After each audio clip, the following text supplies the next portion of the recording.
এখন যাচ্ছি আমরা গোয়াতে। গোয়ার ভেতরে ঢুকবো, গোয়ার মাথাতে ঢুকবো, গোয়ার পট্টি দিয়ে বের হবো।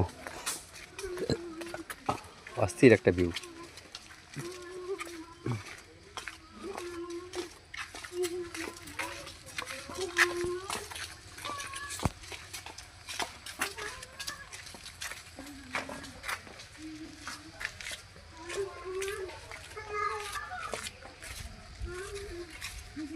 সেই অস্থির, এত সুন্দর ভিউ মনে আমি আগে কখনো পাই নাই।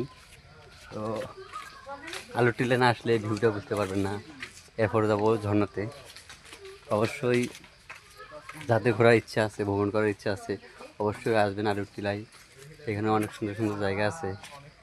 হ্যাঁ, প্রত্যেকটা ভিডিওর আমি আপলোড দেবো ইনশাল্লাহ। আপনারা দেখলে বুঝতে পারবেন এখানকার যে ভিউটা অস্থির। অনেক নিচে নামে থেকে আর এদিক দিয়ে দেখালে অনেক উঁচে, তাহলে কত নিচে আর উপরে।